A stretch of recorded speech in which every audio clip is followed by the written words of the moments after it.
हाँ, तो आज अपन लोग क्या पढ़ने वाले हैं, बेसिकली मिसल्स, ठीक है ना। तो देखो मिसल्स के लिए ये बच्चों में होने वाला ज़्यादातर है। इसको अपन लोग पहले इसका इंट्रोडक्शन समझते हैं तो समझ में आ जाएगा क्या होता है। तो एक क्लिनिकल केस पहले रीडिंग मार लेते हैं, वो उसको पढ़ लेते हैं, फिर पूरा ये चैप्टर पढ़ेंगे, मतलब ये पूरा पीडीएफ पढ़ेंगे। फिर वापस जब इसको समझेंगे ना तो अपने को केस डायग्नोस हो जाएगा। तो केस क्या है?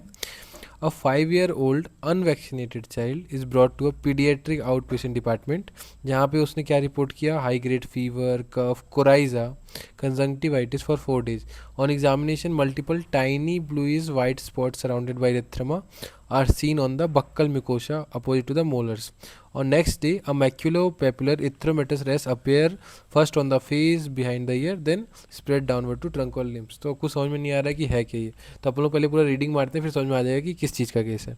तो देखो, जो अपना मीसल्स वायरस होता है ना, वो एक ब्रॉडर फैमिली से बिलोंग करता है, जिसको अपन लोग बोलते हैं पैरामिक्सोविरिडे फैमिली, ठीक है ना। तो पैरामिक्सोविरिडे फैमिली में जो ये वायरस है, ये आरएनए वायरस है। मिसल्स वायरस आरएनए वायरस है। तो मिसल्स वायरस क्या करा रहा होगा? मिसल्स का इन्फेक्शन। तो ये इन्फेक्शन क्या होता है? एक्यूट है, ज़्यादा लंबा नहीं चलता है, थोड़े दिन के लिए होता है। तो एक्यूट, लेकिन बहुत जल्दी इधर से उधर फैलता है, रेस्पिरेटरी ड्रॉपलेट से फैलता है ना, इसलिए हाईली कंटेजियस होता है ये, ठीक है ना। तो बेसिकली ये इसके फैमिली का नाम क्या है? पैरामिक्सोविरिडे फैमिली। उसमें कौन आता है? मिसल्स। मिसल्स ने क्या कराया? मिसल्स का इन्फेक्शन, जो कि एक एक्यूट इन्फेक्शन है।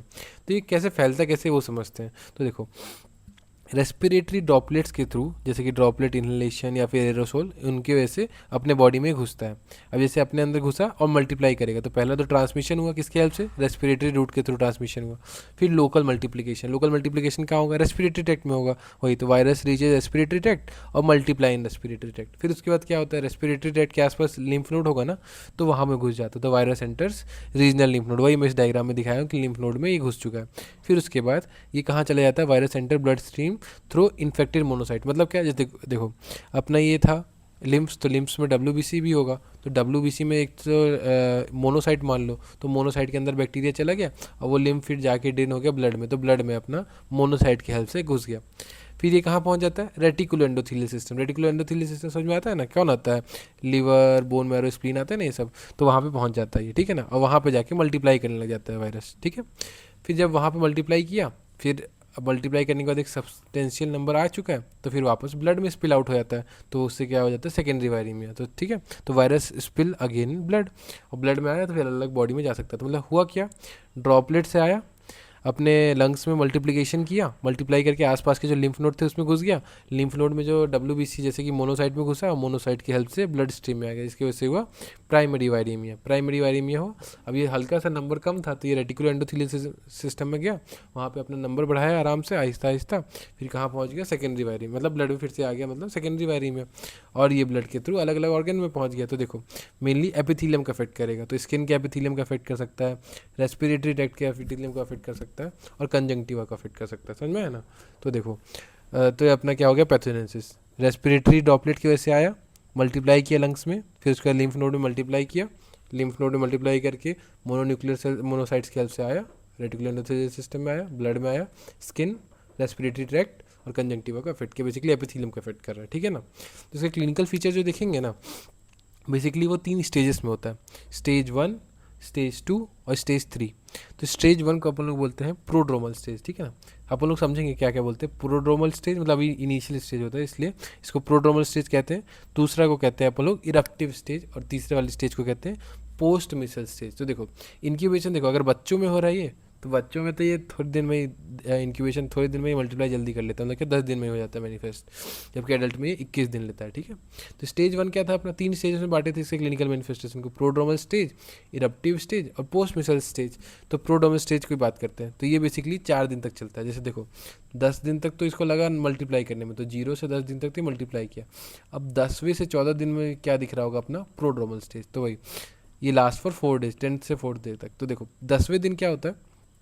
फीवर आता है, ये अपना सबसे पहला मैनिफेस्टेशन। फीवर के बाद 12वें दिन क्या आता है? देखो, ये बेसिकली ये अपना म्यूकोसा बनाया हुआ है, ठीक है ना। ये अपना दांत है, ये बक्कल म्यूकोसा है। तो यहाँ पे ये आपको स्पॉट्स दिख रहे हैं सफ़ेद और लाल टाइप के, तो वही है। ये बेसिकली इनको कहते हैं कॉप्लिक्स स्पॉट, ठीक है ना। क्या कहते हैं?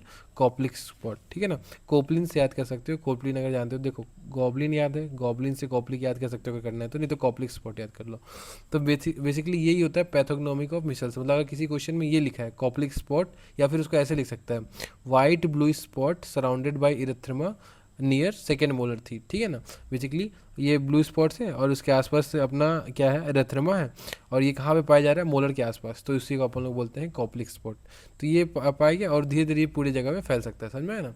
तो बेसिकली अपना फर्स्ट स्टेज जो था उसमें अपने को फीवर दिखा, कॉप्लिक स्पॉट दिखा, और कुछ नॉन स्पेसिफिक सिम्टम्स भी दिखते हैं। नॉन स्पेसिफिक सिम्टम मतलब कैसे, कंजंक्टिवा को अफेक्ट करता था तो आई रेडनेस हो जाता है, नेजल एपिथेलियम को अगर अफेक्ट करता है तो क्या हो जाता है, कोराइजा कहते हैं। कोराइजा मतलब क्या, नाक का इन्फ्लामेशन ऑफ नेजल म्यूकोसा, और कफ मुंह से, तो आँख नाक मुंह, इनके नॉन स्पेसिफिक सिम्टम्स। ये जरूरी नहीं आए कि नहीं है, पर कॉप्लिक स्पॉट आना जरूरी है, ठीक है ना। तो ये पहला हो गया प्रोड्रोमा स्टेज। कितने दिन का था, 4 दिन का था। कब से कब तक, 10th डे से लेके 14th डे तक। तो 10th डे पे अपने को क्या दिख रहा है, फीवर दिख रहा है, जो कि फर्स्ट मैनिफेस्टेशन है। 12वें दिन पे अपने को कौन सा स्पॉट दिख रहा है, गॉबलिन से याद कर लो, कॉप्लिक स्पॉट। कॉप्लिक स्पॉट होता है क्या, basically blue spot, blue is white blue spot होता है जिसके सराउंडिंग में लाल लाल हो जाए, इरेथ्रमा। डेवलप पहली बार कहाँ पे होगा, सेकेंड मोलर के सामने होगा, फिर धीरे धीरे पूरे म्यूकोसा में फैल जाएगा, ठीक है। फिर अपना आता है स्टेज 2। स्टेज 2 को क्या बोलते हैं अपन लोग, इरप्टिव स्टेज। तो देखो ये 4 दिन तक चलता था, मतलब क्या, 10th से 14th डे तक चला। अब अपना आ जाता है 14th डे पे क्या होगा, इरप्टिव स्टेज। बेसिकली इसमें क्या हो रहा है, देखो कान के पास आपके छोटे छोटे लाल लाल चकत्ते चकत्ते दाग, मैक्यूलोपेपुलर रेस्ट जिसको कहते हैं, तो मैक्यूलोपेपुलर डस्की रेड पैच हुए, ठीक है। ये कहाँ पे पहले पाए जाएंगे, ईयर्स के पास, ठीक है। और ये देखो ऐसे करके जो मैं एरो बनाया ना उसको याद रखो, कैसे स्प्रेड करता है, फेस में स्प्रेड किया, फिर आर्म में स्प्रेड कर रहा है, ट्रंक्स में स्प्रेड कर रहा है, लेग्स में स्प्रेड कर रहा है, ऐसे, ठीक है ना। तो वही कब डेवलप हो रहा है, इरप्टिव मतलब समझ में आया, रैसेज का इरप्शन हो जाने को इरप्टिव स्टेज कहा जा रहा है, ठीक है। तो ये पहले प्रिपरेशन करा रहा है, तो प्रोड्रोमल स्टेज, फिर उसके बाद इरप्टिव स्टेज। इरप्टिव स्टेज 14वें दिन पे दिख रहा है, मैक्यूलोपेपुलर रैसेज आई के पास से चालू हुआ, फेस पे गया, आर्म पे गया, ट्रंक पे गया, लेग्स पे गया, ऐसे, ठीक है। पर ये जो है ना रैसेज, ये अगर कोई HIV इन्फेक्टेड इंडिविजुअल है ना तो उसमें नहीं दिख रहा होगा, क्यों, क्योंकि रैसेज तभी दिखता है जब देखो जैसे बैक्टीरिया का एंटीजन था, अपनी बॉडी ने एंटीबॉडी बनाया, एंटीबॉडी एंटीजन रिएक्शन हुआ तो वो अपना रैसेज बन गया। लेकिन अगर HIV इन्फेक्टेड है तो उसके पास इम्यून रिस्पॉन्स ही नहीं होगा, तो इम्यून रिस्पॉन्स नहीं होगा तो रैसेज भी नहीं पाए जाएंगे उसमें, सिंपल, ठीक है। तो ये अपना क्या हो गया, इरप्टिव स्टेज। फिर अपना आता है पोस्ट मिसल स्टेज। तो पोस्ट मिसल स्टेज क्या, नॉर्मल है, ये ग्रेजुअली है कि इसमें धीरे धीरे वेट लॉस, वीकनेस हो रहा है, और डिटोरिएशन इनटू क्रोनिक इलनेस, अगर क्रोनिक फॉर्म में कन्वर्ट हो रहा है तो धीरे धीरे वो अपना कन्वर्ट हो रहा है क्रोनिक में, नहीं तो जनरली ये एक्यूट में ही खत्म हो जाता है, समझे। तो ये अपना क्लिनिकल फीचर हुआ, स्टेज 1, स्टेज 2, स्टेज 3। स्टेज 1 को अपन लोग बोले प्रोड्रोमल स्टेज, स्टेज 2 को बोले इरप्टिव स्टेज, और स्टेज 3 को बोले पोस्ट मिसल स्टेज, ठीक है। तो अभी तक अपन लोग क्या पढ़ लिए, पैथोजेनेसिस समझ लिए, क्लिनिकल फीचर समझ लिए। पैथोजेनेसिस क्या था, ड्रॉपलेट था, वो धीरे धीरे लंग्स मल्टीप्लाई कर रहा था, लंग्स के आसपास के लिम्फ नोड के थ्रू में पहुंचा, वहाँ पे मोनोसाइट्स में घुसा, मोनोसाइट ब्लड में आया, ब्लड की हेल्प से फिर ये रेटिकुलर एंडोथेलियल सिस्टम में गया, फिर वहाँ पे मल्टीप्लाई करके फिर वापस ब्लड में आया, और ब्लड से अलग अलग एपिथेलियम को फिट किया, जैसे कि स्किन को, कंजंक्टिवा को, रेस्पिरेटरी ट्रैक्ट को। स्टेज 3 थे, प्रोड्रोमल स्टेज, इरप्टिव स्टेज और पोस्ट मिसल स्टेज। अब अपना आता है कॉम्प्लिकेशन। तो कॉम्प्लिकेशन ना 3 की वजह से हो सकता है, खुद वायरस की वजह से हो रहा हो तो वायरस, ठीक है, वायरस बहुत दिन तक बॉडी में रहा तो इम्यून सिस्टम दबेगा, तो इम्यून सप्रेशन की वजह से हो सकता है कॉम्प्लिकेशन। और तीसरा होता है CNS में होने, CNS का कॉम्प्लिकेशन, कि वो CNS में चला गया तो क्या होगा। तो पहला अपन लोग देखते हैं वायरस के खुद की वजह से। तो खुद की वजह से 2 चीज़ हो रहा होगा, देखो ये लंग्स का फोटो बनाया ना, तो इसके पाथवे को फॉलो करो। पहले ऊपर ट्रेकिया ब्रोंकाई दिख रहा है ना, तो इसको पहला यहाँ पे जो वायरस इन्फेक्शन करा रहा है उसको अपन लोग बोल रहे हैं क्रॉप से, ये क्रॉप में बस एक यू ऐड हो गया एक्स्ट्रा, तो क्रॉप। ये बेसिकली इसको क्या है, एक्यूट लेरिंजो ट्रेकियो ब्रोंकाइटिस, वही पूरा रास्ता है, लेरिंग्स ट्रेकिया ब्रोंकाई, वही तो लेरिंजो ट्रेकियो ब्रोंकाइटिस। दूसरा लंग्स में क्या पाया जाएगा, जाइंट सेल न्यूमोनाइटिस, जिसका दूसरा नाम क्या होता है, हार्ट से मतलब जैसे डार्ट रहे वैसा टाइप का, तो हेच निमोनिया, ठीक है ना, हेच निमोनिया, ठीक है। ये किन में पाया जाएगा, जो इम्यूनो कॉम्प्रोमाइज इन चिल्ड्रन है या फिर HIV इन्फेक्टेड इंडिविजुअल है, वहाँ पे लंग्स अच्छे से रिस्पॉन्स नहीं कर पा रहा, तो ये अपना निमोनिया डेवलप हो जा रहा है, तो जाइंट सेल न्यूमोनाइटिस दिख रहा है उसमें।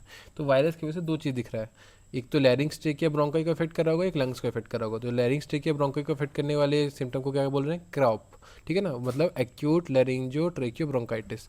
और जो लंग्स को इफेक्ट कर रहे हैं उसको अपन लोग बोल रहे हैं जाइंट सेल न्यूमोनाइटिस, जिसका दूसरा नाम है हेच निमोनिया। फिर अपन लोग देखते हैं इम्यूनोसप्रेशन। अब देखो मिसल्स बहुत दिन तक रहा तो अपना इम्यून रिस्पॉन्स दब चुका है, अब दब गया है ना, तो देखो क्या क्या हो रहा होगा, फीवर बार बार आने के चांसेस है, अगर मान लो अपना ओटाइटिस मीडिया मतलब बेसिकली ईयर का इन्फेक्शन होने के चांसेस है, ब्रोंको निमोनिया होने के चांसेस है, और ये इम्यूनोसप्रेशन के कारण बैक्टीरिया अगर इंटेस्टाइन को ख़राब कर रहा है तो डायरिया हो जा रहा है, और डायरिया हो जा रहा है तो विटामिन ए की डिफिशियंसी हो सकती है, ठीक है ना। तो इम्यून सप्रेशन हुआ, इम्यून सप्रेशन के कारण अलग अलग बैक्टीरिया का इन्फेक्शन होने लग गया। तो अगर कान में हुआ तो ओटाइटिस मीडिया, ब्रोंको निमोनिया इधर वाला पार्ट हो गया, फीवर तो इन बैक्टीरिया के रिस्पॉन्स में ही हुआ, और अगर अपने ये इंटेस्टाइन को अफेक्ट कर रहे हैं तो डायरिया हो सकता है, और डायरिया की वजह से विटामिन ए की डिफिशियंसी। तो एक तो अपन लोग समझ लिए कि वायरस इटसेल्फ क्या करा रहा था, क्रॉप और giant cell pneumonitis. Immuno suppression की वजह से एक फीवर याद कर लो, एक विटामिन ए डिफिशियंसी, और इसमें अगर याद हो रहा है तो ठीक है। सीएनएस कॉम्प्लिकेशन देखो, सीएनएस कॉम्प्लिकेशन में एक याद करो, मिसल्स के बाद हो रहा है कॉम्प्लिकेशन। मिसल्स के समय तो ये सब नहीं पढ़े ना कि ब्रेन उनका इफेक्ट हो रहा है, तो मिसल्स के बाद हो रहा है और ब्रेन का इन्फ्लामेशन करा रहा है, तो पोस्ट मिसल्स इंसेफलाइटिस, ठीक है। और मिसल्स वहाँ पे इंक्लूजन बॉडी बना रहा होगा, तो मिसल्स इंक्लूजन इंसेफलाइटिस।